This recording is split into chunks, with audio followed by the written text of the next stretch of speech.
this creativity and nerd culture references that were always in Inspector Deck that maybe he didn't have room to do on, Wu projects or his other projects. So they really complemented each other and brought out different sides of each other.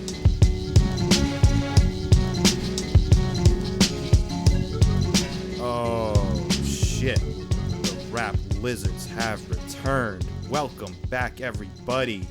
Welcome to Do-It-Yourself Music Appreciation, the only show where two Jews and a Guyanese dude talk about hip-hop. I think I'm going to stick with that intro. I like it. I think last week I was the Guyanese kid. I think last week I was the Guyanese kid. This week I'm the Guyanese dude. I think I grew up. I think I'm good. But I'm good with either. I'm good with either, honestly. When will you be Guyanese man? When will I be Guyanese man? I think that's the title of my first book. When will then be now? When will then be now? Soon. Sorry, guys. It's been quite a week. Welcome back, guys. As you may know or may not, if you're a first-time listener, this is a show where three old friends reconvene each week and talk about another hip-hop album that we love. Each week, one of us picks the album, and this week was my pick. Last episode, I disclosed that it was going to be Czarface's sophomore album, Every Hero Needs a Villain. My favorite Czarface album, and that's something to say. That's holding an album in high regard, considering that I love every single fucking Czarface album. Czarface Czarface, for those who don't know, is a rap duo with production by 7L and rapping by Esoteric and Inspector Deck from the Wu-Tang Clan. It's definitely my favorite side project. And by side project, I mean, collaboration outside of Wu-Tang by any Wu-Tang artist. And that should say something too, judging by, because I love Method Man and Redman's side projects. But this is the shit right here. Briefly, welcome back, guys. Did you have a good week of listening? Excellent. Of listening, excellent week. Excellent week of listening. Just quality, like just all around, it's the reason we pick the albums we pick, right? I mean, we want to have albums that have all three, as like Tyler would rank them, the lyrics, the production, the music, and this one clearly falls into that category. It's not even a question. Totally. This one knocks it out of the park on all fronts. And Gary, at a time when I was, I've run out of superhero movies. I've gone through, obviously I watched the Marvel stuff when it was released, and I've gone through the DC stuff, or most of it anyway, which is rough. You got diamonds in the rough. So this was like a superhero production, man. I really enjoyed it in the same way. It was cool. I'm glad to have experienced that over the last, it's been 2 weeks. 2 weeks. That's right. We had a little long pause between our last episode and now. Gary, I had you in mind, right, for this pick. So our last episode was on Busta Rhymes, and we had such a fun time talking about when disaster strikes. Disaster strikes. Yes, sir. And I thought back to my last pick, which I still stand by. I fucking love Royce the 5'9". I think he's the greatest rapper ever.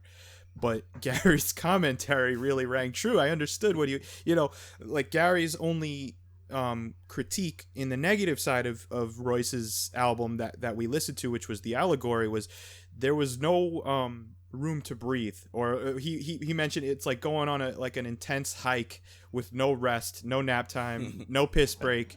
It's just information being force fed into your eardrums, and hey, I love that experience, and it requires repeated listening and study to really fully comprehend what Royce was saying on that album. But I thought, man, I don't want to do that to him again right away. I'm gonna do it to him again eventually. But it's your right. It's your right. It's my right. But I also, I love I love when we all come in fully 100% with a satisfied listening experience.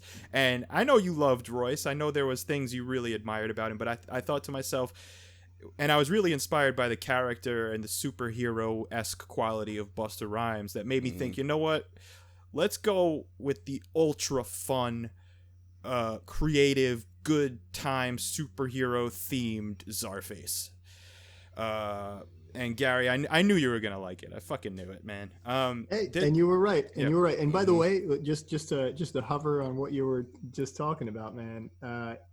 We all had a slightly different take on Royce. I think we all enjoyed it and found things we really enjoyed about it or loved about it. And we were all of our points of view were valid. That's what makes this a nuanced conversation. 100%. Nothing you said was hate. You did not drink the haterade, man. No. 100%. And Ben, to your credit, same thing with you with the Kanye episode. You easily could have drank the haterade for that, but I feel like there was more hate in my Kanye commentary. But there was appreciation. Yes, you're right. But that's for other reasons. But that was even before he ran for president too. Yeah, exactly.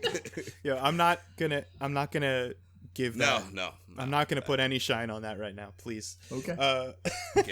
Can't.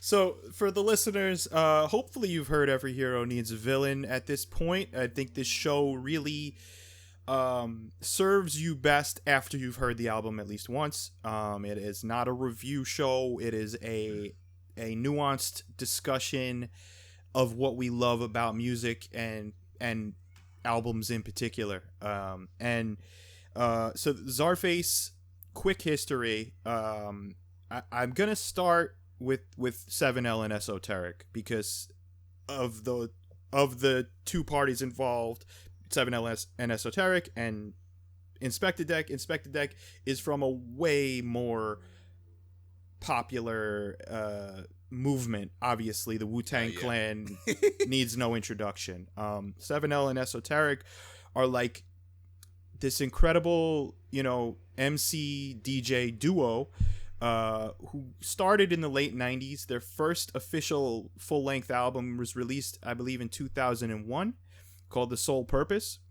But I knew of Esoteric before that from Jedi Mind Tricks. I first heard Esoteric on Jedi Mind Tricks' sophomore album, Violent by Design. He had at least one awesome verse on there. I don't remember if there was more than one, but and I just kept hearing his name over and over again. I loved Mr. Liff. I still do. Mr. Liff is one of my favorite artists. I saw Esoteric had collaborated with him a bunch, and that's how I came across their first album, The Sole Purpose.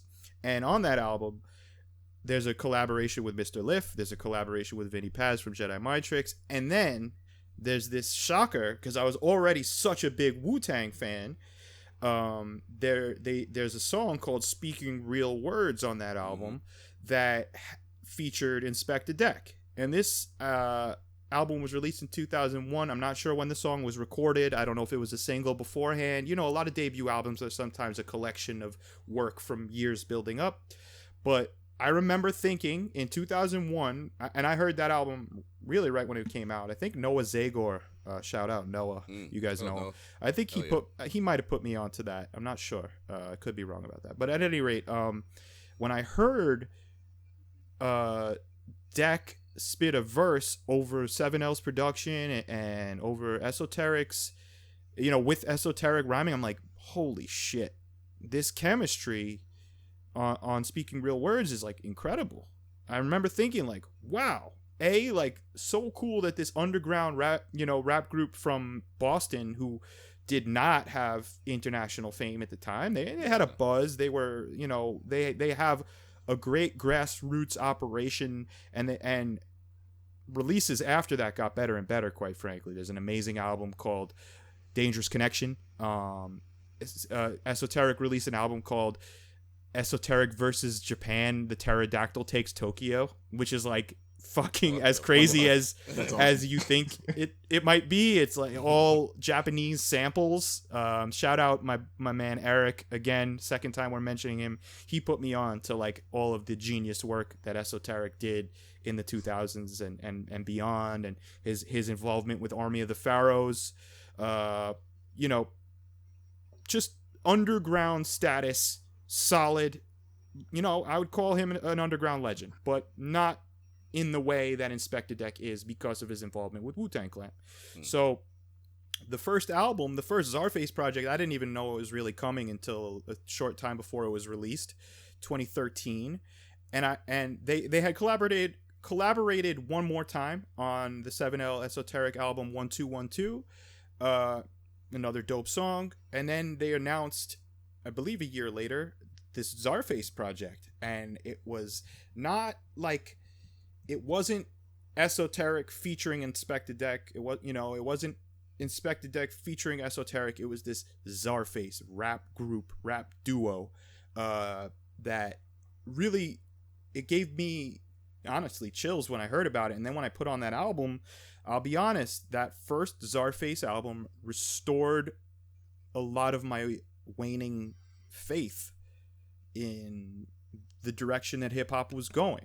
I am someone whose heart and soul is in 90s boom bap sounds. And 2013 boom bap records beyond the underground were few and far between. And this is very much an underground rap group, but the grassroots nature of 7L and Esoteric and the cult status of Inspector Deck was a recipe for success, in my opinion, because they are, I would consider them a very successful underground rap group, because hey, like many albums deep now, with collaborations with MF Doom, a collaboration album with Ghostface Killah, and I think 4 Czarface albums, and all of them are just dope. Besides the music being as awesome as it is, I think that yes, they are doing underground hip hop, but they are very well respected and well networked, right? So you get this kind of, I mean, sticking with the superhero, supervillain theme, you get this like network of like superheroes, super friends that pop in, right? You get members of Wu-Tang Clan, you get MF Doom. I think if they wanted to collaborate with anybody, they have enough respect throughout the industry and by other musicians for their music, for what they've done, for how long they've been around, where they could pull anybody in. That was really cool. Exactly. And that's really what I think, like, why is Every Hero Needs a Villain my favorite Czarface record? There's a bunch of reasons, but I think what really nudges it ahead of every other one is the features. I mean, look at the featured artists on this fucking album. And like, so like you guys know me, right? You know who my favorite rappers are, and you know what I grew up on. And if you look at these fucking features, who would have thought in 2015, I think this came out, D, you probably know better than me. 2015. In 2015, that there would be an album that featured MF Doom, GZA, Method Man, Large Professor, yeah. R.A. the Rugged Man. R.A. the Rugged Man. And the forget Juju from the Beat Nuts. Yep. I mean, come on, man. That is fucking ridiculous. That's insane that there's an album from 2015 that has all those people as featured artists. It's insane. Yeah, it's stacked. Do you guys know? Do you know Dion? Do you know Benny? Where like was this like an in-studio type of collaboration, or was this like email me a track? No, it had to be, and you could tell there's a couple of specific tracks where you could easily tell that they were in the same room together. There's no way they could have pulled this off unless they were in the same room. 100%. And there's video footage of behind the scenes from this album where they're both in the studio together, which really, don't even need that. Solidified don't even need that. But this is clearly a collaborative effort by all definitions, right? Gary and Dion, I suggested that another thing that's going to come up in this episode, and don't worry, we're going to get into Every Hero Needs a Villain, because fuck, I love this. I have so many good things to say about this project. But it made me think, right? I think this might be my favorite collaboration between two already solidified artists ever, but also one of my favorite rap duos ever, whether or not they came in the game together or not. There's such good chemistry here. And I wanted to ask you guys about, rap duos in general, and also what a good collaboration, like how a good collaboration compares to a bad collaboration, and what it brings out. And Gary, you actually planted that in my mind, and I agree with you. I was saying, what is it about collaborations that brings out this next level in artists? But Gary mentioned, and I agree with him, that so many collaborations fall short because of what exactly you said, Gary. Sounds like he emailed a verse in. sounds like they recorded this album in 2 different states. You know what I mean? And you could tell. I could tell. I know for me, the perfect example, and I'm going to sound like an asshole for saying it, watch The Throne, Jay-Z and Kanye. It sounds like an album that Kanye produced and then laid down verses and then sent it to Jay-Z, and Jay-Z laid down verses. It doesn't even sound like a collaboration to me. The in-studio camaraderie is not there on that album for me. Yeah, that's well said, man. I think in-studio camaraderie is, I think, the key. Like, I could say a lot about collaboration, but it's got to start from that. I guess, are we talking about this? Let's talk about this. Let's talk about it. Yeah. So I got a couple of thoughts. With that, I think in-studio this felt like a collaboration. This felt like people that got together and hung out and got the feel of the music they're trying to make and made sure that they're on the same page. And keep in mind, you've got a lot of big egos, I would imagine, on this project. You've got some very successful musicians that are very respected. They have their own sound. They have their own storied history in hip hop. So coming together and making sure they're agreed on the vision, that can't be understated for how important it is. You know, when I think of something that could have been amazing, right? There was a Busta Rhymes song with Eminem called "Calm Down" that I know you like, Benny. I love that song. I mean, it's great. It's very the bars amazing, but it was like they could have been recording it in 2 different lifetimes. Right? Like there was no, you didn't feel the kind of in-person collaboration. It wasn't as inspired because of that. It didn't have the same kind of flow and mixing that this had. Times where I did see that with musicians that don't start off as a group, like Tribe Called Quest, obviously always, you know, when they were creating albums almost all the time, they had excellent kind of collaborative spirit. Leaders of the New School, when they were creating music, I mean, actually looking like just going back and researching the history, it was pretty tumultuous. It was tumultuous, but they had the chemistry and they did it in person. Person, right? Like when Busta Rhymes would come in and do his thing, it was very much in the spirit of the song, and it added something that was needed. So looking back, there was a Busta and Q-Tip collaboration from the very beginning. Like let's say from The Coming, there was Ill Vibe. That was a great song. That went all the way back to The Vibe. And then they did these mixtapes later because they knew they loved to work together. And I have a feeling that was probably one of the keys to having Busta Rhymes and Tribe Called Quest collaborate later, that kind of known, really strong relationship and easy collaboration where they can be FYI, Busta considers himself the kind of replacement. And it's generally like sort of pretty much agreed upon that he kind of replaced Fife, like in a spiritual way in the group. So yeah, I think like you're right. I just agreeing with you. He's always had that connection with them because of that just collaborative, you know, thing that started with him and Q-Tip with Ill Vibe, and now he's basically a member of Tribe. He always talked about them like his big brothers, brothers. He says that, and I think that's a kind of deference that he pays to them. I think he knows he can never fill those shoes, but he is the icing on the cake, so to speak. You know, like he's the guy that went last on Scenario. And another collaboration with people involved in this project, I really liked Danger Doom. That was a cool collaboration, although it wasn't with 2 lyricists. It was a good musical collaboration that made sense, that was inspired, that was probably some kind of in-person experience. Anyway, the in-person part is so important, especially now. I'm seeing your faces. I haven't seen you forever. I would love to be recording this in the same room as you. We're like, I think the reason why we have this kind of, I think, good chemistry when we're talking and recording something is because, like, you know, we've had like a zillion years to build it. But I think for most people, it would probably be hard. Yeah, and Gary, on that note, I love that you mentioned Danger Doom because it's funny. It's a little side note. I was thinking about their Czarface's collaboration with Doom, which, to be honest, right? And I love that album. I fucking love that album, Gary. I don't know if you heard it, but I love it. But it would appear, and I don't know this for sure, that the process was they recorded their shit and then Doom recorded his shit while he was not in America, because Doom hasn't been in America for years. What? No, wait, he's actually in a secret lair somewhere? He's got like a... Last I checked, he was living in St. Lucia or something. Fortress of Solitude? Yeah, okay. That makes sense. He said, I'm done with America a long time, way before Trump got elected. So he had the right idea.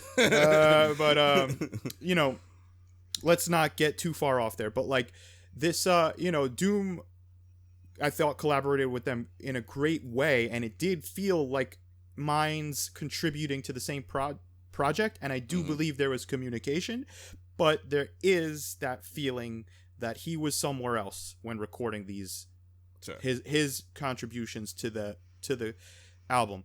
Now, I didn't really put it together until you mentioned it, Gary, but I think that is what brings out the best collaborations.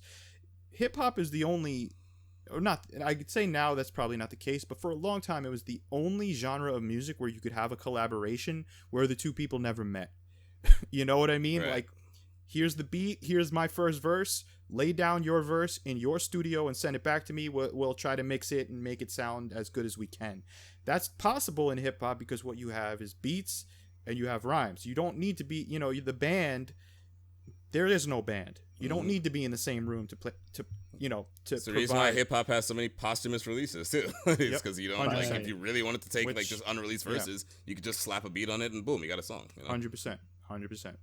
And so all of my favorite rap duos, including Bad Meets Evil, by the way, I know they were in the studio together for that Eminem and Royce the 5'9" on Hell the sequel. That was them together. You could tell that, and that was released around the same time as Watch the Throne, and the difference was so clear because one was two MCs competing but together in the same, like, trying to out rap each other, and the other was just Jay-Z being Jay-Z, Kanye being Kanye, and I could it felt like they weren't in the same place. To veer off for a second, I know Ben obviously isn't the biggest fan of Kanye and Jay-Z, and I do agree with what you're saying here, but just for my personal, I fucking loved that I know album. you do. I loved that album. Yeah. That being said, what you're saying makes sense. I actually agree with you. That probably is the case. But for me, it's more like that being said, I still fucking love that album. I just want to put that out there.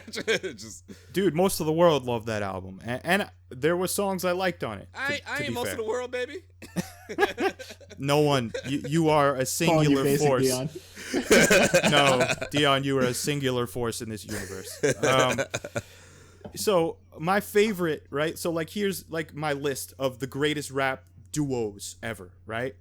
Gotta go Tribe Called Quest. Like I know there was more members of the group, but Phife and Q-Tip when they were in their prime, bouncing off each other, collaborating on like let's say, I mean, Phife, if you go back to their first album, Phife's barely on it. So let's say from the Low End Theory through Midnight Marauders to even when they started to become disjointed in the last two albums, I love those last two albums. I think their chemistry is so perfectly matched, and similarly to Q-Tip and Busta, it's like Phife's raspy battle bars and Tip's deep poetry meshed very well together. I love that shit.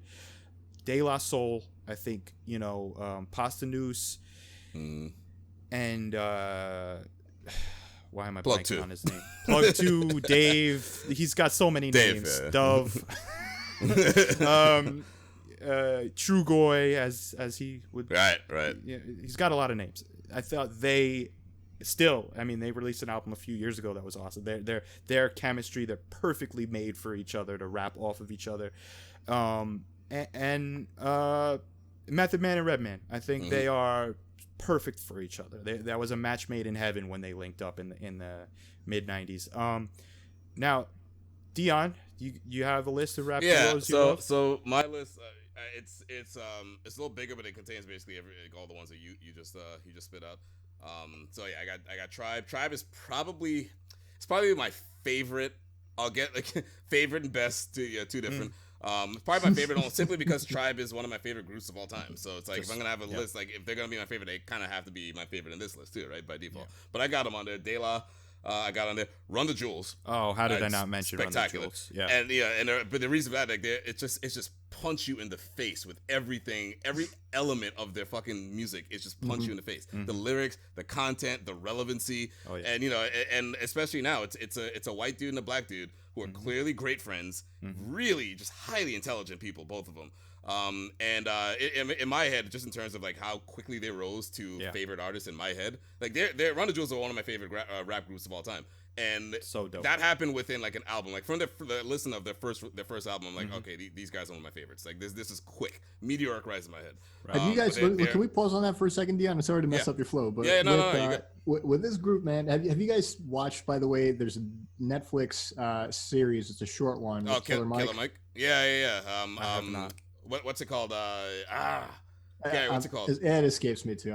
Clearly, I'm unprepared. But here's trigger warning. Trigger warning That's right. Trigger warning with Killer Mike. It's a bunch of social experiments, basically, Benny. Yeah. And there are, I think there's more than one episode with the duo, the full band, not just Killer Mike, and their chemistry and just hanging out and talking and kind of being around other human beings is just obvious. I could see why they're boys in all interviews. Exactly. They're boys and they kind of complement each other in how they talk. And it's like they complete a funny moment between the two of them in an improvised way. And it's smart and it sticks with their core kind of philosophy and message. Makes for a great duo, right? I'm not surprised they make amazing music together. Exactly. LP, by the way, Gary. This is the FY, the other rapper. LP? LP, yeah, LP. Yeah, you saw me avoiding that because I didn't know his name. No, hey, it's what we're here for. It's what we're here for. You lay him down, I pick him up. Oh, yeah. Then, yes, I got Bad Meets Evil. Incredible. I just wish they were able to put out more. Yeah. Hell of the Sequels is one of my favorite hip hop albums. That's probably my favorite Eminem release since the Marshall Mathers LP. Probably the same for me. Yeah. So just again, that's Eminem and Royce. Eminem and Royce. Yep. We should do that album one day. We should. Anyway. We absolutely should. Ghost and Raekwon. Now, Ghost and Raekwon. Funny enough with them, they haven't actually released an album together. So right? it's you could make the argument that Only Built for Cuban Links is a Ghostface album as well as it's a Raekwon album. With this, that's where I was going with this. Like they kind of unofficially. Ghostface is on, I'd say, 90% of the tracks on Only Built for Cuban Links. And they are. And it's great. Their chemistry is dope. Especially for two people who fucking hated each other when they were teenagers in their 20s. Like they're like best friends now. Yeah. And that's another one where you could clearly tell, just like Run the Jewels, you could easily see these guys are boys. These guys are like best friends, and it shows. Redman and Meth I got on there. And Master Ace and LG, even though they only have the one album, Arts and Entertainment. That's not what I want to put on. I want to put on for. That's out of print now, man. They got sued by A&E because their group was called A&E. Arts and Entertainment. Wasn't the logo even the A&E logo? I think they just straight up stole that. I think A&E might have had a case. That was a dope rap group. Thank you for reminding me about that. And also another Boston group, or at least LG. LG. Master Ace is from Brooklyn, I think, but LG is Boston. Yeah. But all that being said, I think probably the greatest duo of all time is a group that we already did, Outkast. That's probably the greatest. Yeah. Like in terms of just obvious greatness of duo, I don't think it's a question. I think it's Outkast. That's dope. That's a hot take, and I can't be mad at that take. You know what I mean? And I know, look, it hurts as a person from New York that has to admit this about an Atlanta artist or two Atlanta artists. I have no competition with Atlanta on anything. It's not. I'm holding on to that '90s that grind, Gary. That Brooklyn '90s, like I'm holding it against you because you stepped on my fucking Puma. Like I'm holding on to that shit. Yeah.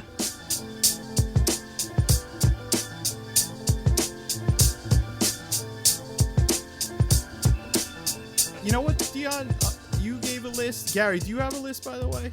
Of like, I mean, I kind of delved into it. I was thinking, I was defining it differently than you, Benny. I was thinking out of artists that were not in a dedicated group where they're just by definition they're working on one idea. I thought about when is it that people step out and actually do a collaboration, and especially big names, because it's so rare. Like how often do CEOs from different businesses go and let's build something together. Your shit is great.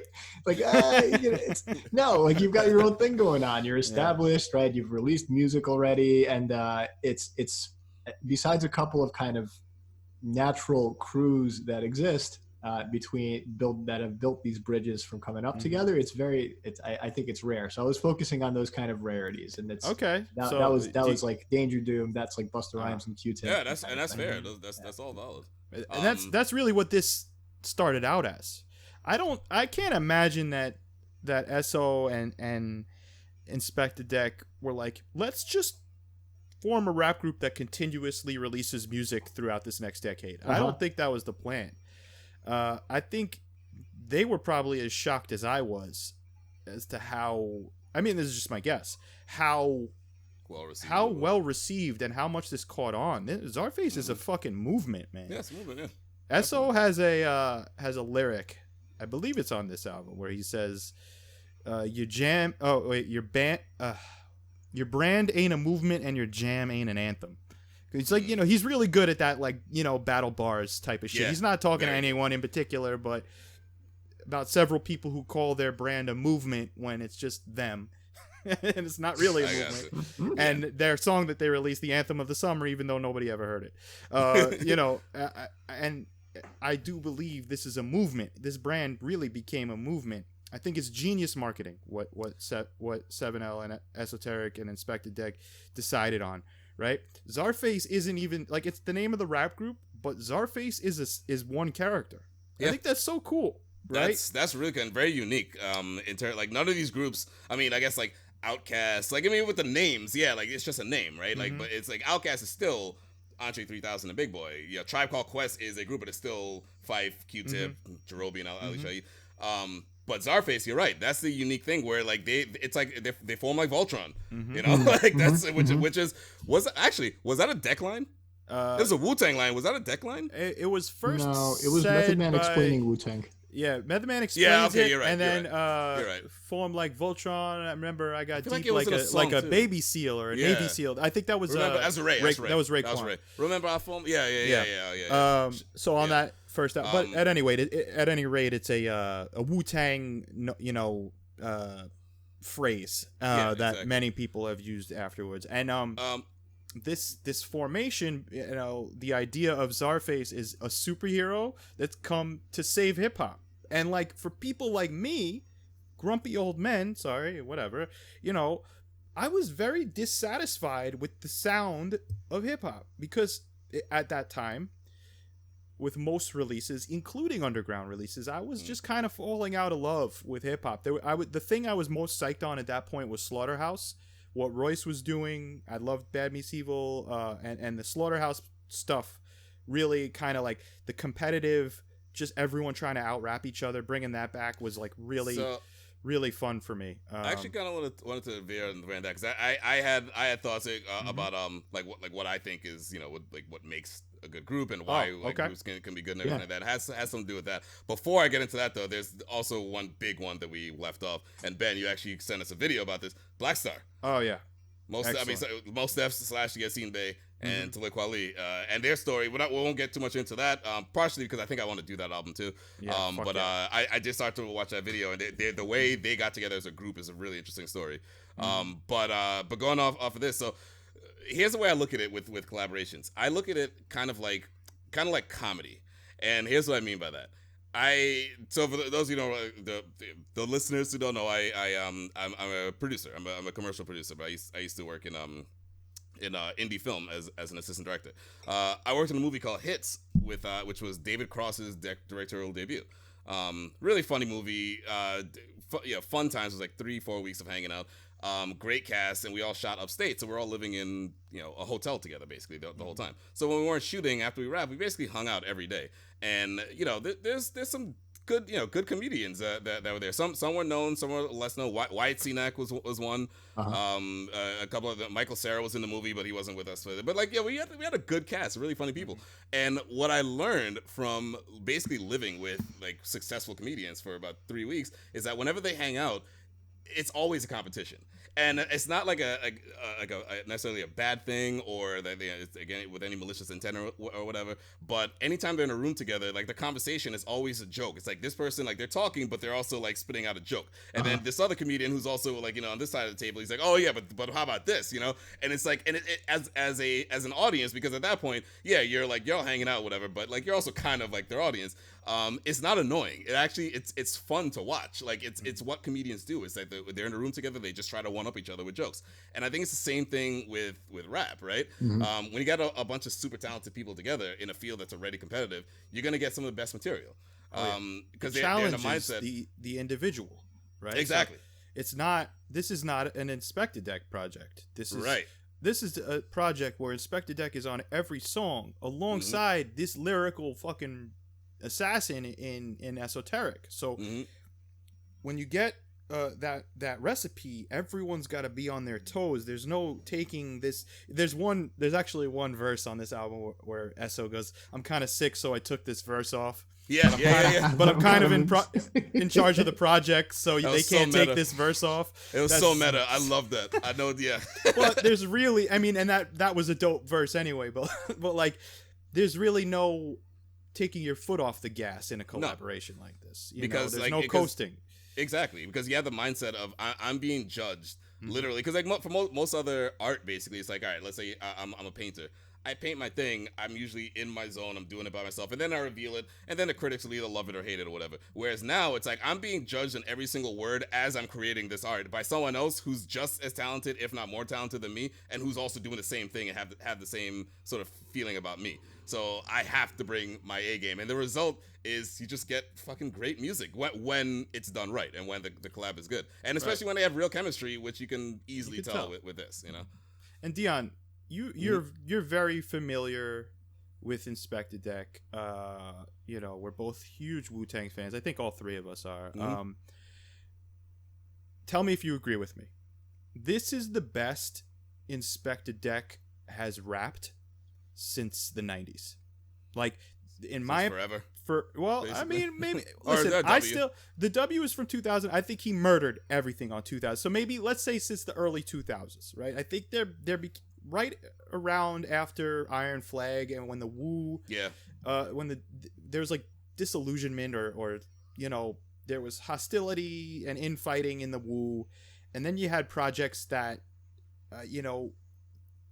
you could tell the group wasn't as hungry or as willing to build each other up, at least from a listening standpoint. It seems like their heart wasn't in it, in 8 diagrams, lyrically at least. Some Ghostface I think is only on one track maybe, and Jizza is only on one track, and Deck still killed it, but and he, by the way, has one incredible solo album, Uncontrolled Substance, and another really dope album from 2010 called Manifesto. But some of his other solo projects didn't really land with me. I still think when the group was the group, when Wu-Tang was this force, he was still the illest one on those tracks.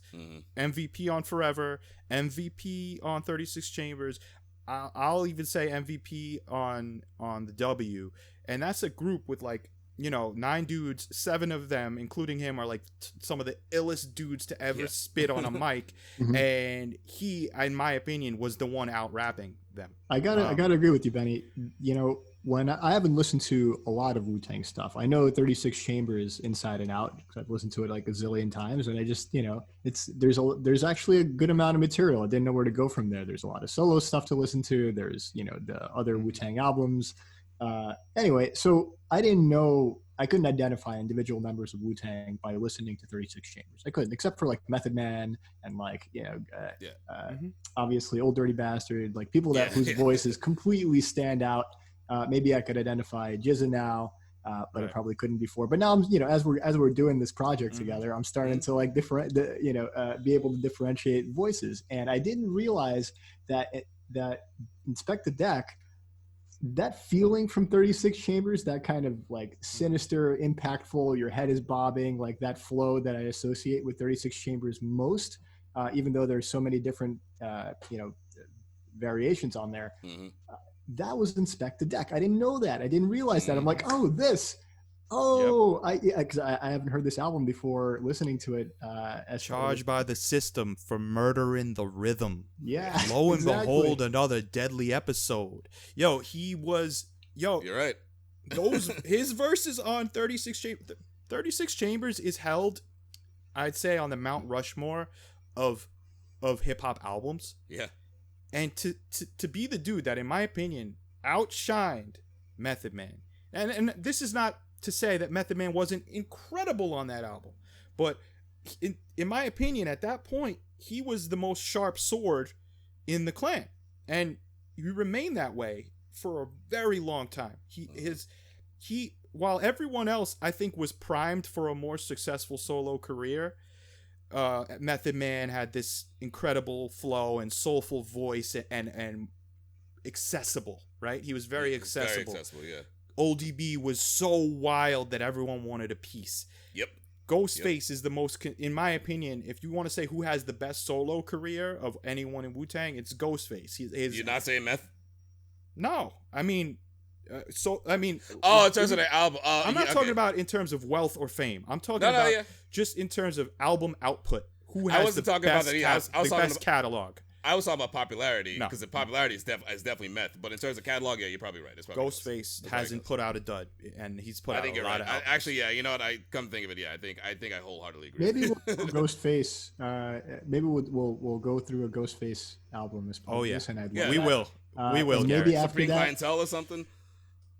I don't know any of them. Clientele, or maybe clientele. A newer I don't know if that's if you're talking about some Supreme Clientele you have, or if it's an album. I don't know. Chain hang down to my torn meniscus. No, Dion, this is the second time. That's from Apollo Kids, man. God damn it! But he does have a verse called Apollo Kids on Supreme Clientele. That's what. Wait. So there's this mix. No. Did I do that again? Is that the second time I did that? Same. Yeah, we went. Come on, you can't blame my confusion. What the fuck?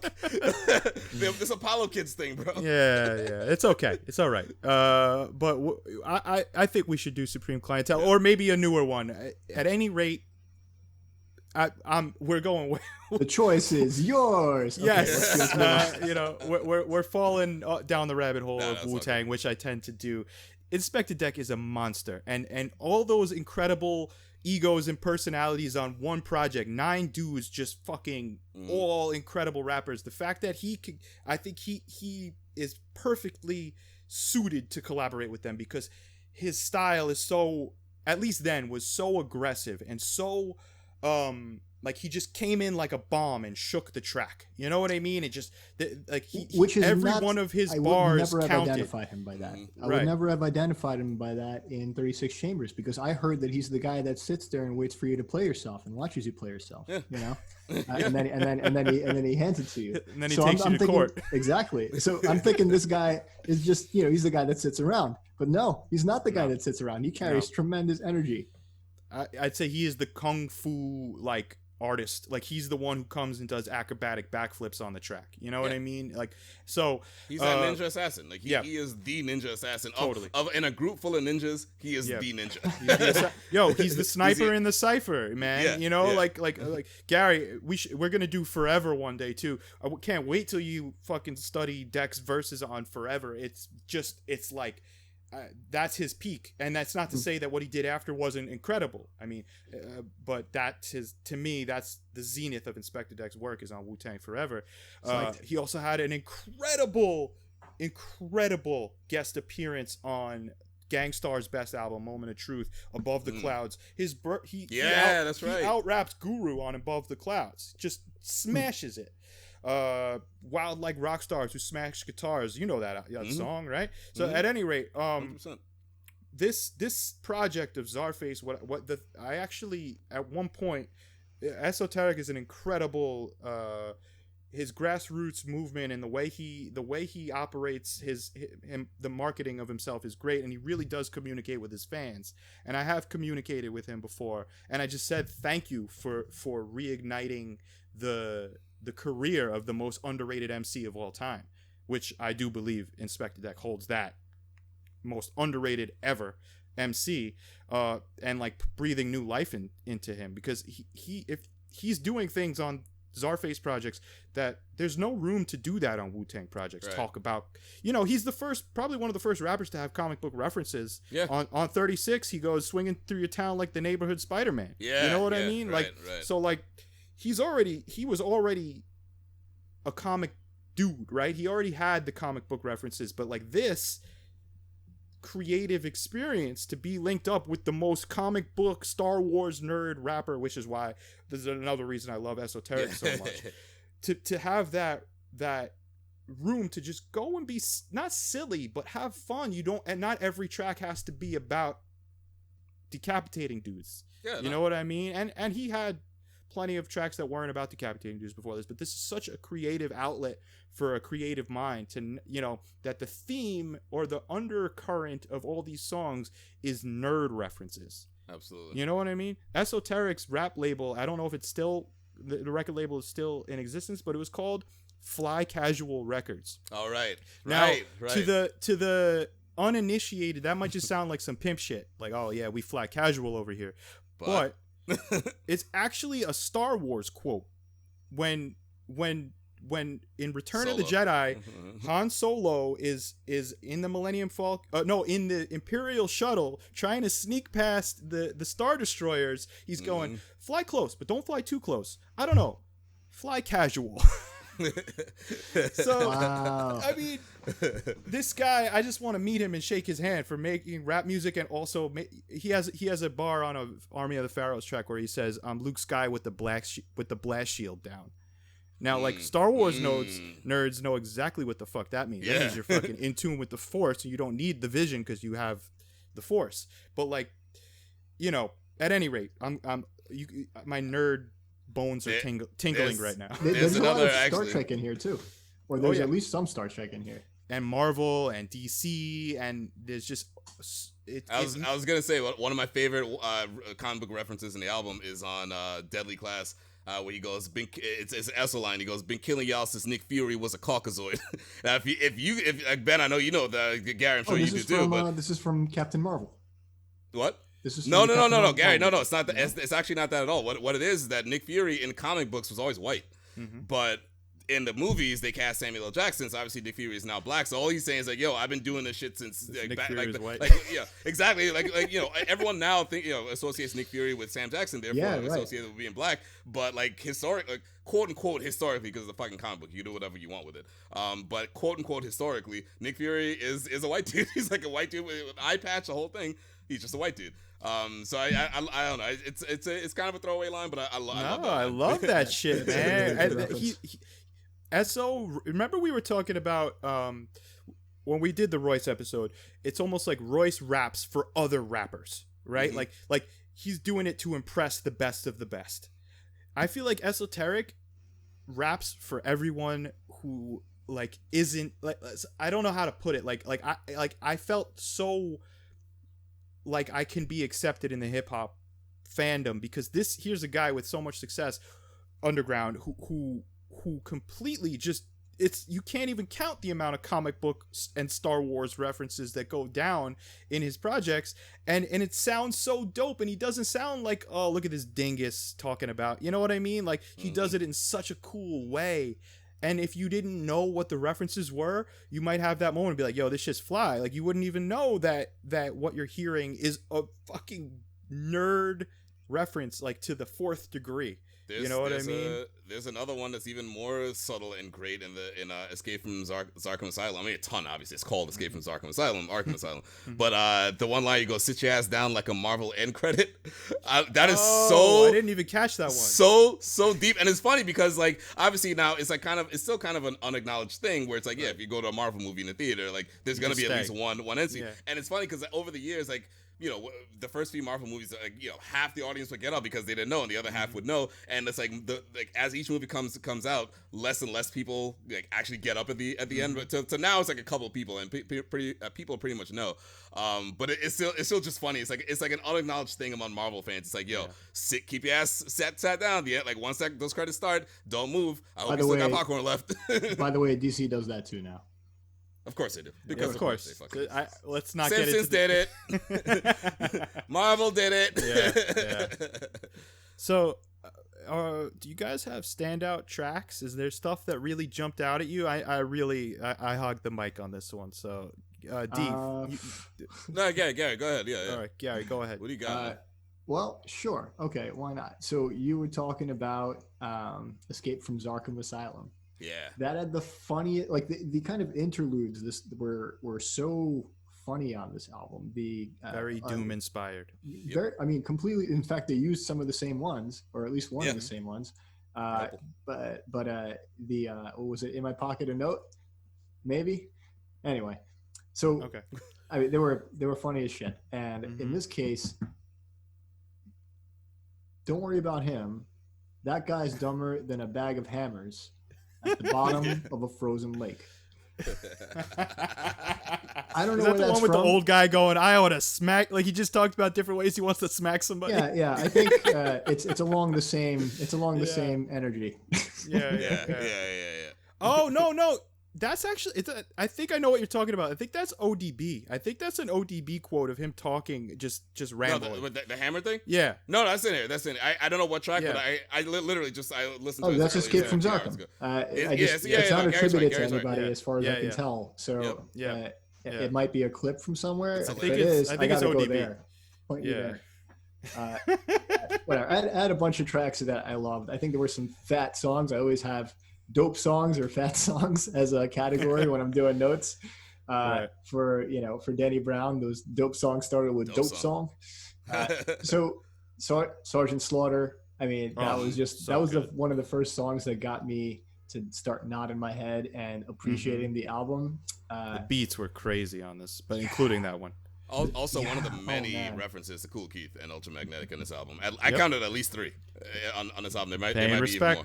Paying respect. Mad respect. Yep. He goes, I'm Ultron uploading the first Ultramagnetic. I'm like, that's yet again another comic book line. Ultron uploading data to which I really appreciated, man. Like as a Kool Keith fan, I love the references to Kool Keith. I knew you would, Gary. I actually wanted to talk to you about that. Yeah. They were subtle. You're right. The other things that open up the tracks for me are some of the other interludes, right? Zarfon Zarelli. What an amazing concept. Yo, I'm Zarfon Zarelli now. I only go by Zarfon Zarelli now. and then like four bars into the song, he references Zarfon Zarelli. Zarfon Zarelli is something that I hope he carries with him because it's an excellent character. He says, throws a quarter in the jukebox from across the room. That's a great way to describe a superhero who's like a cool cat. That was Fonz. Isn't that what Fonz did? He had superpowers with the jukebox. Yep.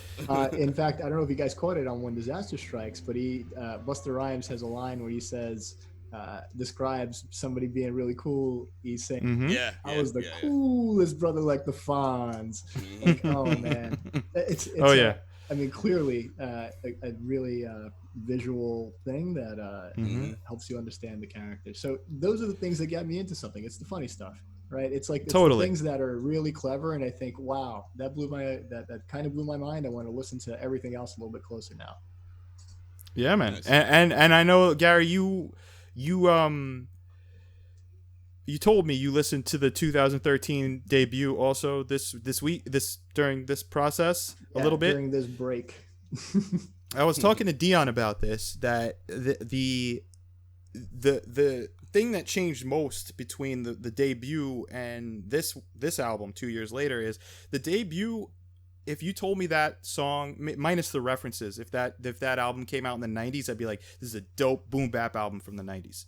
The production changed dramatically on this one, where the lows are lower, the highs have a higher sheen to them. There's a bigger, more bombastic sound in the production, and it sounds like what would happen if boom bap just didn't die out in the 2000s and just kept on going. It's like futuristic boom bap, which I love about the production on this album. D, what songs jumped out at you the most? I mean, I always had a couple, like 2 of my favorites from the get-go when I first heard this album were Nightcrawler and Kaboom. Kabang, yeah. Sorry, Kabang, my bad. And part of that is because each of them had featured guests that are 2 of my favorite rappers of all time, Method Man on Nightcrawler and Doom on Kabang.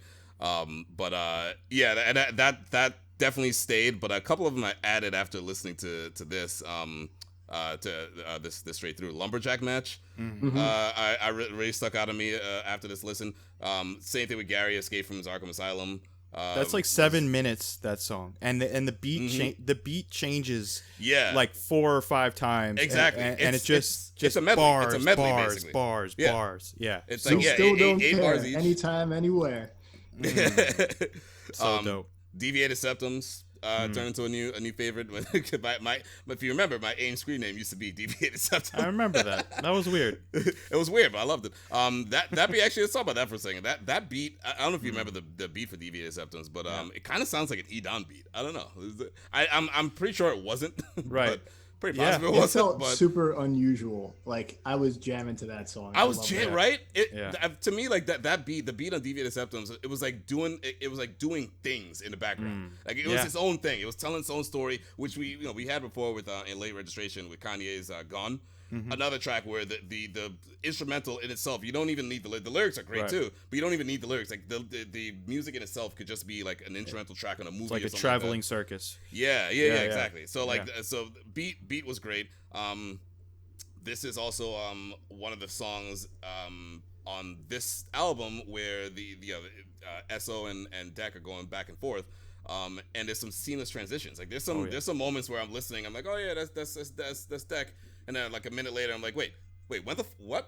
when did they switch to Essa? What the fuck happened? Yep. And that's one of the things where I was saying where you could tell they're in the room together because there's no way you could pull that off. If Such you're just chemistry. tracks to each other. You have to be in the same room. Yep. So those are a few of my favorites from this. Again, but one of my initial favorites, just going back, the song Meth, Nightcrawler. Nightcrawler stood out. It stands out. And it still stands out. Yeah. Like what an amazing beat, right? Just to start, right? And the sample, we actually had we had a debate of because there's no sample information on the internet about this album. Usually we could find sample sources and everything, and we didn't really go too deep, but no Google searches really resulted in any factual sample sources for us to really talk about. But the vocal sample, which sounds like a woman singing "Give You My Doll Surprise," right? That's a sample from one of my favorite songs by one of my favorite rock groups ever, Cream, "Sunshine of Your Love." And Dion and I was like, this sounds like a soul sample or like a soul cover woman singing "Sunshine of Your Love," but I couldn't find anything when I Googled those words. I couldn't find. Usually that you'd be able to find something like that pretty quickly. I really couldn't find a woman singing "Sunshine of Your Love." And Dion believes that it is the original Clapton vocal of singing "Give You My Dull Surprise," but like not augmented. I don't know what the word is, but augmented. Yeah, that's augmented pitch shift. Raise the pitch. They might have cut sped up it up a little. Yeah. And at any rate, it sounds like a woman singing it, which is so. If it was the original Clapton source, I'm very impressed because it sounds like a woman singing soulfully. That just starting with that Cream reference into this just it's fast paced. And you'll hear Deck, right, adapt to a beat like he's never I've never heard Deck have that bouncy Method Man-esque flow on a song before. No need to adjust your system. Call it Jack Herra because the hit's strong. That's a dope pothead lyric. Go ahead. And then SO doing the same baller-esque Method Man-ish verse, and then Meth shows you, I'm going to show you how to rap like Method Man. Seriously. Slays that shit. Just murders it. I just thought this was a perfect example of them bringing their A game with Meth and elevating it and on a track where, as great as they are, Meth probably had him on this. Meth had and the it's verse funny on because that. this is not the first time Meth has fucking done this on someone else's track. On Notorious B.I.G.'s debut album, Ready to Die, there is one featured artist, and that one featured artist is Method Man, right? I think he took that. I think Big took the L on that one too. Honestly, that's what I was gonna say. Look, there's documented audio of Big saying that he's like, "Yo, I remember being in the studio that day, and like Method Man was so good, I had to bring my A game." Like both of them were kind of like not nervous, but like kind of like guarded, like in the room, like sort of pacing back and forth with the lyrics and everything like that. And Big straight up says like, "Yo, I gotta be honest, like Meth had me." And this is Biggie fucking Smalls. This is one of the most braggadocious people to ever walk this earth, despite the fact this man only lived to 24. They had a kind of common attribute in their music that both of their voices were outstanding and just butter. Yeah. Both of their voices are butter. But Biggie does come off as like unmarkable. You know what I mean by unmarkable? Exactly. Like you can't mark him out. Like if you go to his next album, like he's on a song with fucking Bone Thugs and Harmony, and like you're not going like, oh, they out rapped him, and like they were really fast, like fancy, flashy, like it's hard to get on a track with Bone Thugs and stand out, but I thought he did a phenomenal job. And exactly, and he himself admitted like, yo, meth got me on this. Like there is audio, you could find this. Like he straight up admits it. I think Meth, honestly, on this, going back to Nightcrawler, I have to imagine, I don't know what the conversation was. I don't know how much this is the truth, but it seems like Meth was like, oh, fuck, I'm going to be on a song with Inspector Deck. Yeah. And Esoteric, I better fucking bar it up right now. You know what I mean? Meth actually, he's been quoted in saying that Deck was the guy who made Wu-Tang rewrite their verses all the time when they heard what he wrote. Yeah. You know what Gary I was mean? saying. So Gary was saying. Yeah. This song also has one of my favorite little moments on this album, and they kind of do it twice. Sort of twice as far as I can count, but there's a Deck line where he goes, better strong any record Inspector on, I transform to a beast, call me Predacon. But when he says that, in the background, Echelon. Oh yeah. But in the background, it's the Transformer sound effect as he's saying, "Call me Predacon," and like I know it's like a simple thing, but just that little addition, just that little thing they added so much to that song and that line. It was so fucking cool. This group, I'm not going to say this album because it's every one of their albums, is just littered with little winks, right? Little winks to the people who pay attention and who are into the same shit that these guys are into, right? So like little, like that sound of Predacon transforming from Beast Wars. Yep. Like that is a wink to every one of the Saturday morning cartoon watching 80s babies out there. You know, like, it gives you chills hearing that shit because you haven't heard it for 25 years. Totally. Like, oh well, I mean, no, they haven't really brought that sound back. Maybe in like YouTube videos and shit, but they do it again later on. There's one more thing I want to say about Nightcrawler, but before I do that, they do it again on Good Villains Go Last. This time it's an Esso line, and he goes, "I crack apart an MC like an Iron Man toy with plastic armor." And while he says that, you hear the sound effect of the Iron Man charging, like the beep. You hear that shit. Not only that, I think, judging by the quality of that sound effect, I think it actually may be them just recording an actual Iron Man toy making that sound. Which, if that is the case, that's even more layered because the line straight up says Iron Man toy. But like, if you listen to it again, like they could have taken an actual sound effect from like a Marvel movie if they wanted to with that same sound. But it sounds like it comes from a toy, which is just great. The devil's in the details, and those little details are what. Right, like this would be such a dope project, if none of those details were there. Just because they're such talented musicians and rappers, it's dope. But like those little winks to us, the three of us are nerds, right? We're we're into nerdy shit. I got my card in my wallet. Card carrying nerd member. I have seen Star Wars, every one of those movies, more times than I'd like to admit. I watched all the Star Wars cartoons as an adult. Like, I'm in it. So, like, these projects really validate me. They make me feel like I could be a hip-hop head, too. You know what I mean? Like there's room for everything here.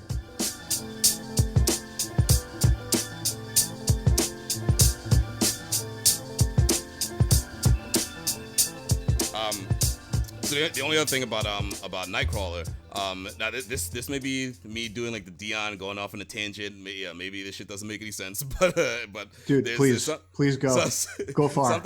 Something I kind of noticed. So there's a meth line where he goes, "Big bone honey trying to keep me in the friend zone." That's a funny line in itself. It's delivered well. It's like it's really like the flow is a very meth-like flow, very pleasant, everything like that. But the content of it is interesting because there's an HBO show called The Deuce.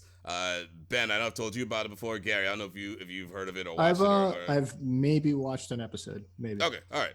So it's a great show. I binged it during quarantine. It's the same creator as The Wire. Very similar vibe to The Wire. It's a great show. Meth is in it. He's one of the supporting cast members where he plays a pimp. It takes place in the 70s where he plays a pimp. That the line that he delivers, if you sort of cut it up into two different sort of parts, each can serve as sort of foreshadowing for his character, because among the women that he has as a pimp, as in his let's call him friend group, is a plus size woman named Thunder Thighs. who's played by an actress named Pernell Walker. She did a great job. But she's a plus size woman, so big bone honey. And then the trying to keep me in the friend zone part, Maggie Gyllenhaal is one of the stars of the show, also plays a prostitute. She's like an independent prostitute, and Meth and her they all have like a friendly relationship with one another. He wasn't her pimp or anything like that, but part of like their sort of like friendship, he was like playful with her and always trying to get her to join his, again I'll say friend group, always trying to do that, but always in like a playful way. But what she was basically doing is like, yeah, no, we're cool. I'm gonna keep you in the friend zone. That's essentially what she was doing by like sort of like being friendly but rejecting his obvious, like, no, I'm independent, I don't need you, blah blah blah. So to me, and again, this album was from 2015. The first season of The Deuce, I think, was shot in 2016, or released in 2017, I believe. So obviously, there's no way that this was like a reference to that. It's not like he recorded this after the Deuce. But and again, I fully admit this is a weird like tangent. It's clearly not foreshadowing. The writers of The Deuce didn't look at like all the Scour meth lyrics and try to put. No, they didn't do that. I'm just saying that was just evidence that a higher power exists. Perhaps, but like I remember like I'm because this is the first time really listening to this album since I binged The Deuce, and that line stuck out to me for that reason. I'm like, oh, that's really funny. Both the Big Bone Honey and the Trying to Keep Me in the Friend Zone are two integral parts to his character in The Deuce, which he filmed a couple years later. Anyway. Maybe David Simon was really inspired by Nightcrawler. You know what? I wouldn't put it past him. I actually wouldn't put it past him. Yeah, dope connection, and that song, I think that's the shining star of the album, Nightcrawler. For me, it was world premiere with Large Professor. Okay, that was amazing. Yes. Large Professor. God. A lot of these songs were really good, but damn, that was like I would say that was an ill song. Large Professor, he's just a powerful voice that commands, like your head is nodding. Can't help it. I think there's a cool Keith reference in that song. He says, I got it here, guy. I got you. Lay it up for me. I got it. He goes, it's another one of these verses where Deck, and this is something I'll talk about after your thought, Gary, but Deck is extremely good at this, at like coming into a verse like with like the fucking Kool-Aid Man. But he goes, really I'm good. the MC Ultra, magnetic, most pathetic. I fill the sky with smoke from the wreckage. Rebel, a cutthroats for breakfast. Slippers and robe on. I'm saying it's little to no effort. Yo! Stop the fucking presses. Stop what you're doing. I'm gonna just like Sway always says every time someone kills in a 5 fingers, it's like, yo, all you sucker MCs, stop what the fuck you're doing right now. Tear up the fucking the paper, like burn that shit. Start over. Because this man just dropped 4 of the fucking sickest bars you'll hear in a long time. That's the kind of thing that could never happen if you're not in the same room. Right? Like you got to be in the same room for that. You have to have the same energy. You have to have the ability for spontaneity, right? That I'm sure there was some improvisation that was slightly outside of the plan there. You know what I mean? So you think Large Professor then, just on your note, do you think he was in the room with them too for this, right? I mean, probably. Right? It felt that way. What do you say? Hold on. Murderous slang, my bars start rebellions. The birds in the game, New Orleans Pelicans. Look, that's Deck too, right? That's got to be. That sounds yeah. That's killed it. Like, that was like I think what you referred to, Dion, is rewind rap. This was very much rewind rap for me. Like, I think Royce wasn't rewind rap for me. It was like knock me on my ass rap. Like this is like I could rewind and maybe 2 or 3 times I listen to a song and I'm like, wow, that was very clever. I like that. I'm taking that with me. This one was a good hike. I would say. What else? Esoteric says, even my piss streams cut toilets in half, which is just excellent. That's a great esoteric line. Yes, and he's a master of those punchlines, right? That's like what he is. Yeah. He's like, in my opinion, like his skill set is obviously in rhyme schemes. He's got dope flows, dope complex rhyme schemes, and the ability to keep up the same weird rhyme scheme throughout a song. Like very impressive, awesome, has all the P's and Q's on lock. But the shit that always impacts me most about him is his ability to bend words and make like an analogy or a metaphor. Like, you know how Edon says my metaphors are okay, how are yours? You know, this is like his metaphors are on lock. Like he's got punchlines and metaphors and double entendres, just best in the game. So good at punchline rap. You know what I mean? That's his thing. And that also goes to another thing about duos that we didn't really touch on just yet, but their styles are very different from one another. Very different. But I'd say why it works so well together. You're right. Very different and very different origins and definitely very different projects aside from Czarface. But if you take it all the way back to Speaking Real Words, the first time they collaborated, their energies are very similar. Yes. The intensity with which they attack the mic, whether it's on a lower energy or a higher energy, is on the same frequency.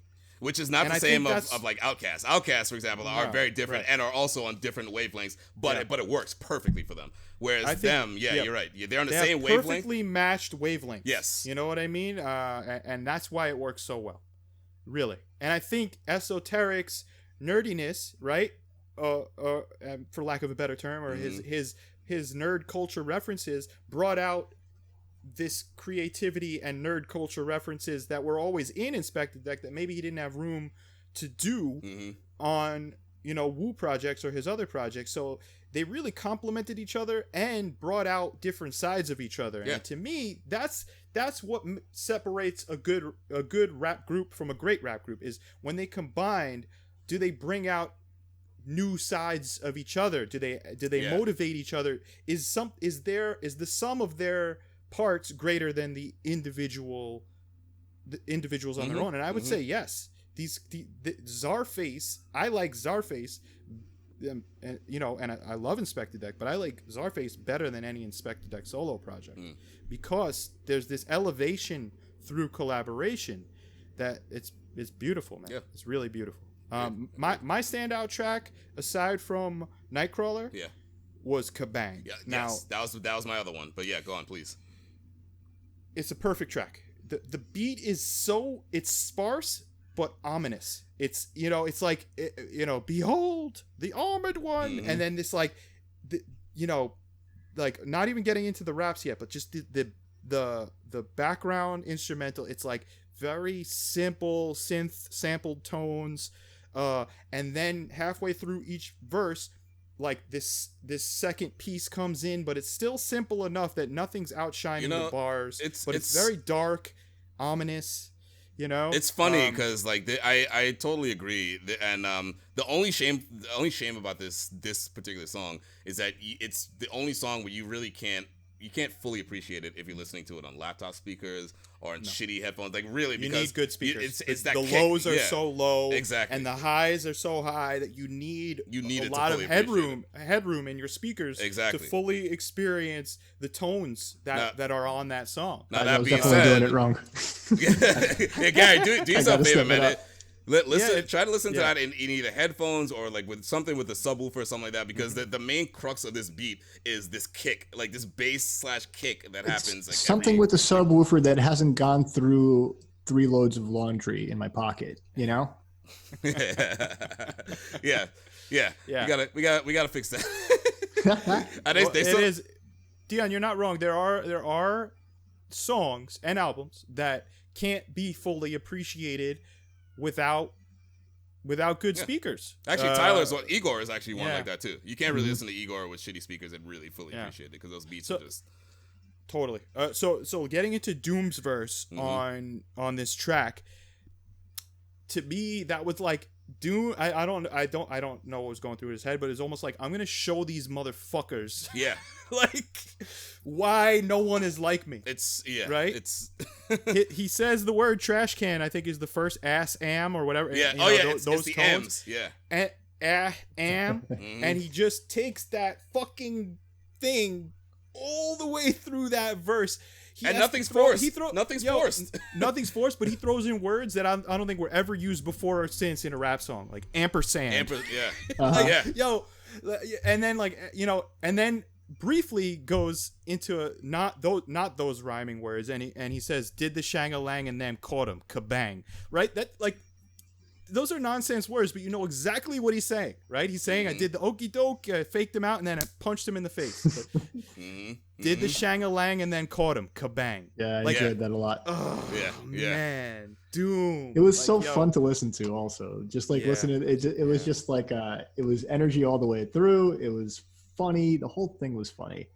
And even the introduction, as you said, was pretty ridiculous too. So good. Oh my a God! A grown ass man, mine from a trash can, and he kept his rhymes as a line as a task can. Like, yo, you know what? I mean, yeah, you guys know what task can. Task Cam's a company that makes like major sound recording equipment. From handheld recorders. Ben, you have a Zoom recorder, right? No, they make all different recording. I use Tascams at work. I use Tascams at work. Like that's one of like our portable like professional sound recording. But it's also the company that makes a lot of things that rappers use for music production too. Dion, don't tease us. Read that whole verse. The whole thing? Do it. Right, yes. We could cut it out if it's not good. A grown ass man, mine from a trash. Wait, you want me to rap it or you want to play it? Yeah. No, I want to hear you rap it. A grown ass man, mine from a trash can, and he kept his rhymes as a line as a task can. Whoosh like a flashbang, crashes Shazam van, made it with the stash cans and his back. Oh wow, this is hard. His back bring on the last man standing. He can hang. Did the shang-a-lang, then caught him, kabang. Show him flown past, bang, ping on the dash cam. Known as the king who do rings on a mask. Wow, this is hard. This is great.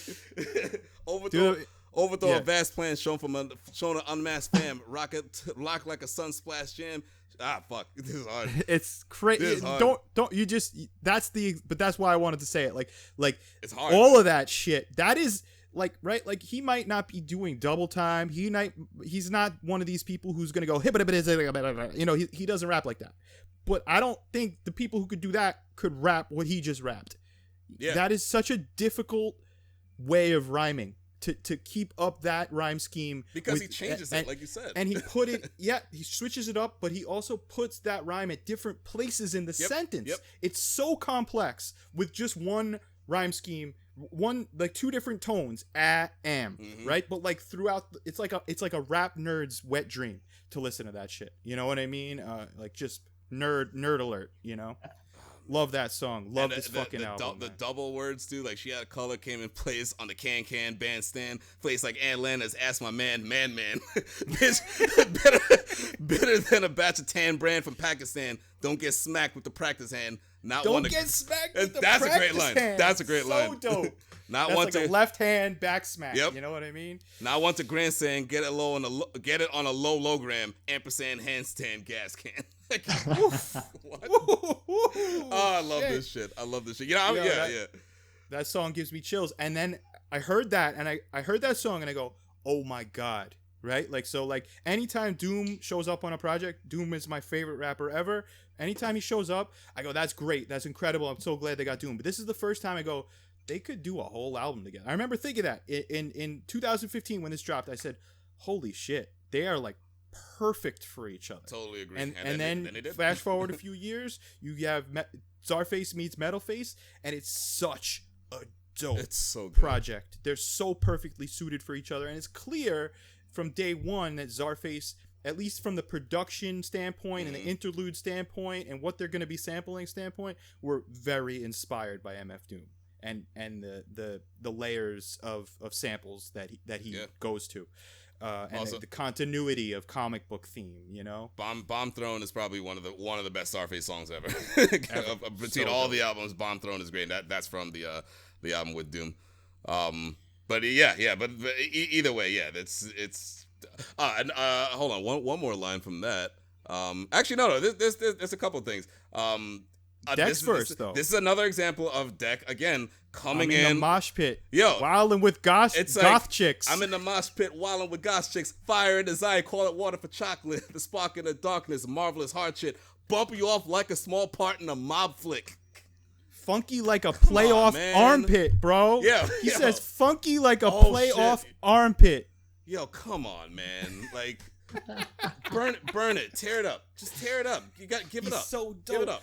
Can you guys at least agree with me on that he's the most underrated MC like ever? He's not in any. When people have these conversations, right? Like, there are these shows. People will give the praise due to the right people, like Rakim, Cool G Rap, Biggie, Jay-Z, Eminem. Like, these are people who Method Man, Raekwon, Ghostface, Jizza. These people get their just due props. Inspector Deck has not gotten those props. Well, it's because fucking deserves. People like me can't identify him in the group, but the fact is that general kind of evasive feeling of the group, the very core of it, that happens to be Inspect the Deck for Wu-Tang for me, right? Yep, like when I'm listening to it, I'm like, oh, that's it. That is exactly the feeling I get when listening to 36 Chambers. You remember the Family Guy episode where they're like worried about Chris and I forgot the wife's name, but Lois finds a Wu-Tang CD and she reads the lyrics. Oh yeah, yeah. This guy's troubled. She reads an Inspect the Deck verse. Mm-hmm. Yeah, because it was. I think it's from. It was from 36. Wu-Tang Clan ain't nothing to fuck with. I believe it's the verse from that song. I'll never forget that. It was and they translate it for white people. Yeah, exactly. Oh shit. Oh fuck! It's funny because I know that scene you're talking about. And for years I knew if we weren't like recording and I had like headphones or whatever. If I had like 5 seconds, I could remember exactly what, because I could picture Lois saying it. I know exactly what you're talking about. It's so funny. But it's like, yeah, man. It's like, yeah, this is the gutter. This is what you want, right? For sure. So I mean, I know we didn't get into. I mean, we did go detail oriented here, but really, this is one of those albums that makes me feel a certain way whenever I put it on, man. It for someone like me who truly doesn't care for the direction that popular hip hop was going. Oh, this is where I was going to go with this, right? Why is hip hop, right? It's not like other genres of music in that other genres of music, right? Like the classic sound is still there. It might not necessarily be in the forefront of popularity, but the Rolling Stones are still releasing records, you know. There's still blues festivals and blues music, and, you know, and soul and jazz, you know. There's still this really awesome roots / country tinged rock coming from Wilco and the Wood Brothers and all, you know. There's all this, like, there's room for all of this stuff, but it just feels to me as though the sound of hip hop evolves, and then when something doesn't sound current, they go, oh, that's just old, or like that's old school, or there's no room for that. You know, for me, this album like was like, oh man, like boom bap's still alive. Like this is like the shit I love. Restores hope. The shit it gave me hope. The first Czarface album, it gave me hope. Like, oh, there's all this other shit. Like there's still you could still make a boom bap album and put your heart and soul into it, and it's gonna find success, because I would have to imagine Czarface is successful because we've gotten so many releases since their first album. Right. So you know, if it wasn't successful, they wouldn't still be doing it. So I'm just very happy about that. It really restored my faith that, like, you know, other forms of hip hop can stay alive even if it's not necessarily on the radio. That's fair. Yeah, that's fair. We really went in here. I know, you know. Yo, your point is also like that's my last point too. Like that's what I took away from this album, right? Like it had this feeling that I associated with Wu-Tang Clan and that era of hip hop. It's boom bap. It's boom bap, boom bap, right? It's for example, the song "When the Gods Go Mad," right, featuring G.O.A.T, right? Maybe it's because it's G.O.A.T on the, you know, doing this, but it had that feeling. It also had that "I slap your face, I will slap your face." Yes, that's where that track was from, Dion. Okay. Yo, good villains go last. Another one, right, featuring R.A. the Rugged Man, right? Great name. He murdered that shit. Murdered it. So he had a line in there where he talks about it. He says, "I've been unstable since banging beats on the lunch table," right? Like that's relevant to this. That's boom bap. I get that, right? Like we have all heard that sound and remember how those tables vibrated when you bang your fist on them, right? They're like firm, but like they've got some vibration to them, right? Very specific sound. Yeah, it was perfect for MC. Yeah. that took me right back to it. So I think that kind of made the that made me very happy. I love that sound. Czarface is it's a good time, right? So in the same, we said again, I hope anyone I'm not saying that like I love that Royce album, but it's not a good time. The Allegory is a heavy listen. It takes an emotional toll on the listener, I would say. Whereas this is like, I'm glad music like this still exists. It's just a fucking good time, right? There's not one extended story. If you're looking for narrative, you're not going to find it here. If you're looking for, you know, political stances, you might find a Trump. You might find a Trump diss on the more recent ones, and maybe some references. But this is really about just dudes having fun and being creative. There's not necessarily a mission statement in the lyrics. The mission statement is to keep boom bap alive, keep it on that level of beats and rhymes and having fun and collaborating. They keep it weird. They keep boom bap, thank God, weird and contemporary. Mm-hmm. The lines on here, just like I have so many listed. Obviously we're not going to get to all of them, but like there's a lot of stuff that actually called out to me, which is rare. As you guys know, I don't really pay attention to the words, but this time I had to rewind and think, well, what was that? That was so funny. Respect the fly shit. We out here, beloved. I think that's such a strange thing to say. That's awesome, right? Does that make sense? Yes and no, right? Like I was saying, murderers slang, my bars start rebellions, they birds in the game, New Orleans Pelicans. That makes no sense. Even Genius, right? Had nothing to add this context. There was just crickets. Gary, I got you though. I'll explain it to you right now. It might not be ingenious, but they birds in the game. You could figure what that means out. There's different ways to define a bird, but one could be like, I've heard, sluts being called birds, like a chicken head, birds have different references, but birds in the game, New Orleans Pelicans that's a basketball team. New Orleans Pelicans. New Orleans Pelicans, exactly. And birds in the game. If you even want to go even a step further, the pelican is the state bird of Louisiana, which is why it's named New Orleans. So I mean, look, he's very likely, very likely it is the NBA reference. But if you want to even put it even more layered, it could be that. Just saying. Right. Just saying. Right. Anything else jump out at you, Gary? Other lines you got written down? Nothing we haven't talked about. It was fun, man. All right. Well written album. So, dope. Dion. So I just want to let's go me, Gary, then you. All right. All right. I want to thank anyone listening. This is such a. I think we would do this even if no one listened. But anyone who's supporting it, thank you. Tell your friends, please. I'm so grateful for this process that we get to like really I've never been able to get. I don't think I would have gotten Gary to listen to this album had we not been doing this Probably show. Not. So, Probably not for years, man. Maybe when we're 40 something. But Gary, I had you in mind when I picked this one, and I'm so glad you responded well to it. Dion, you and I are huge Czarface fans. This was such a good week for me. And I want to, shout out our man, Red Walrus, dope producer. He does all the, his music can be heard on the intros and the outros and the interludes. Check him out on Bandcamp. He's a really talented guy. General Zod fleeing from the federal charge. Yes. Couldn't have said it better myself.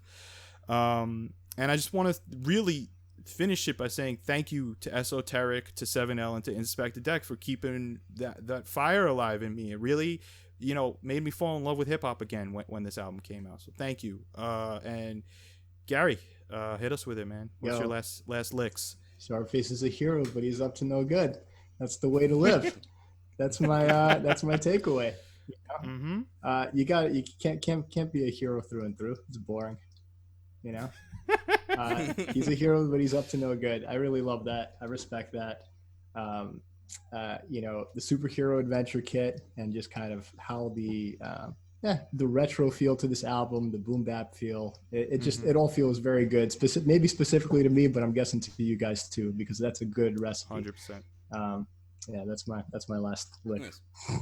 Good shit. Dion, take us out, my man. A couple of things. It's just, it's their references to Cool Keith, like their comic books. Like there's just so many just great elements to this. There's even a couple lines that show that, at the end of the day, they're making some like violent references just because it's hip hop. But there's a couple lines. There's a Deck line in Junkyard Dogs where Deck goes, my motto is bread over beef. You can call it samosa. In other words, it's like, I'm here for the money. Like fuck the beef, fuck the violence. Like, at the end of the day, like this is what we're here for. I never even picked that one apart. Thank you. There's also an Esso line in Deadly Class where he goes, you can't spit that punch shit without having to punch shit. We run shit, murder with words, not on some gun shit. Again, same thing. It's like at the end of the day, like these guys are just they're hippies, you know. Like they're both of them. Even though Deck is like from Wu-Tang, whatever. You really look at his philosophy and everything. It's a fucking hippie, and I mean that in the best way possible, you know. Aren't most members of the Wu-Tang Clan vegans now? I think so. Yeah, actually. man, represent, baby. I think so. Good shit. Welcome to the team. But it's just things like that. It's just a wonderfully themed album. 2 outstanding rappers. One of which is considered one of the greatest of all time in respect to Deck. And with these two, you know, especially with some of the guests, lyrics are definitely first. Like, you know, going back to the whole Tyler thing where he ranked it, and lyrics for Igor was his vast number 3. Clearly, lyrics are number 1 in here. Beats are close second, I would say. Yeah. Beats and production, I guess, together. But just like Doom albums, the beats and the samples are really like they really put you in that comic book cartoon mindset, and it's just like like I said, it's fun. It's like, you know, it's not a heavy listen at all. I really wish that Who Sample was up to date so we could see who like where some of these samples came from. But that's quite all right. My pick for next week is The Roots, Undone. Shit. The reason I'm picking this, it's a 2011 album from The Roots. The Roots are essentially my favorite musical group of all time. Undone is it is very much like, I know that this album that we talked about this week kind of toed the line on concept. It wasn't really a concept album. It talked about cartoons and comics and all that kind of stuff, but really wasn't a concept album. Kind of toed the line. Undone very much is a concept album. It's a story. It's a story, and it's a story told backwards. Which is something you should know going into it, as you listen. So, the Roots, Undone. Give that a listen for next week, and hope you guys enjoy. Yeah, I want to thank you again, listeners, for listening to Do It Yourself Music Appreciation. Go listen to Undone by The Roots, then go listen to all of their records because they're incredible. But you know, we're going to be discussing Undone on the next episode, so I hope you give it a spin. You've been listening to Do It Yourself Music Appreciation, a Rap Lizards production. We're grateful for you. Peace. The Rap Lizards would like to thank our man Red Walrus for providing the beats and interlude music. Thank you so much, Fred. You can find him on Bandcamp. Check him out. You can stream his music and download his music to support him. We'd really appreciate it.